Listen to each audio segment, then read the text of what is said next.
c'est Cécile. Alors, bienvenue dans cette vidéo. Aujourd'hui, je voulais te parler de confiance en toi. Je sais que c'est un sujet qui préoccupe beaucoup de mamans, beaucoup de femmes. Elles n'ont souvent pas confiance en elles. Et moi, ça me fend le cœur de voir ça parce que je me dis qu'il n'y a pas grand-chose à faire en fait pour renverser la vapeur et faire en sorte, renverser la tendance et faire en sorte qu'elle commence à gagner confiance en elle. Et qu'est-ce qui fait qu'on a confiance en soi en fait? C'est généralement le petit pas que tu dois faire en avant pour avancer vers quelque chose qui te tient à cœur. Donc ça veut dire déjà de savoir ce qu'on veut, donc ça c'est la première étape, mais une fois que tu sais ce que tu veux, si ça te paraît une montagne, il va falloir le décortiquer. Et la question que tu peux te poser, c'est quel est le plus petit pas que tu peux faire, quelle est la plus petite marche que tu peux gravir pour aller en direction. Là on ne dit pas qu'on va atteindre tout de suite l'objectif, tu vois, ou on va pas tout de suite obtenir ce qu'on veut. Par contre on va faire ce petit pas, on va monter cette petite marche qui va faire que tu vas aller en direction de ce que tu veux. Et c'est ça qui va te donner confiance. C'est l'action, c'est rien d'autre que l'action. Tant que ça reste dans ta tête les choses, c'est là où est le problème en fait.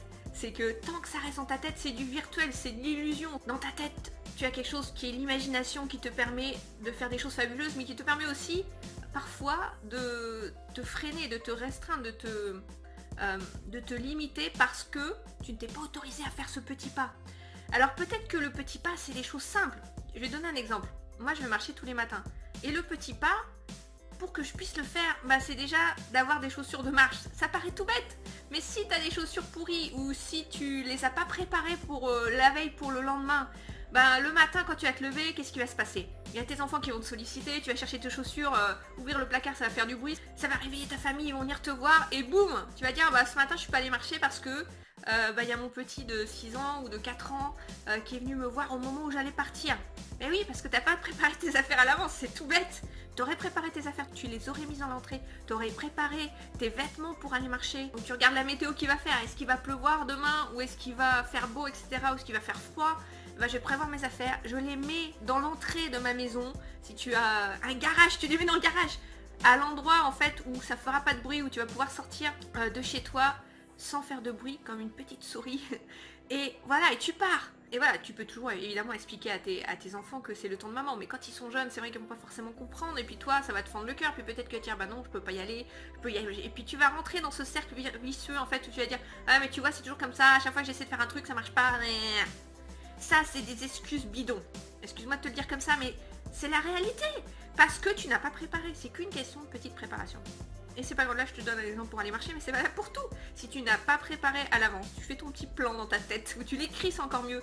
Tu écris, bon, qu'est-ce que je dois faire pour faire ce que je veux faire demain? Peut-être que ça va être manger plus sainement, peut-être que ça va être aller marcher, peut-être que ça va être travailler pour une nouvelle activité que tu es en train de créer, ça va être pour ton job, ça va être pour quelque chose que tu veux faire avec ton mari, ça va être pour tes enfants, j'en sais rien.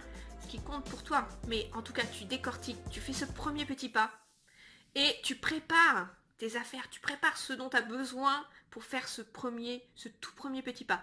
Et quand tu vas faire ce petit pas, qu'est-ce qui va se passer? Tu vas dire, je l'ai fait, c'était cool, je suis super contente de moi, tu vas ressentir une certaine forme de fierté.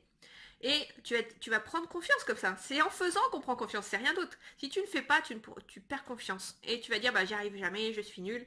Et c'est parti pour le discours interne qui te descend, qui te fait perdre en énergie et qui est absolument inutile si ce n'est de te laisser dans cette spirale infernale du manque de confiance ou de la négativité.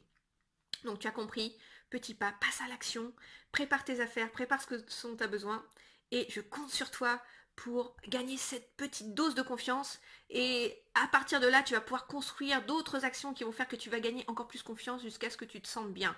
Mais la confiance c'est quelque chose qui se génère parce que tu fais des actions, c'est rien d'autre. Ok, il n'y a pas des gens qui naissent comme ça avec beaucoup de confiance et d'autres qui n'en ont pas du tout.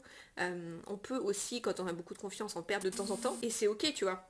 Mais fais ce petit pas, je compte sur toi. Abonne-toi à la chaîne si tu ne me suis pas encore. Télécharge également le petit cadeau que je t'ai réservé, tu peux le voir dans la description pour aller plus loin dans la confiance en toi.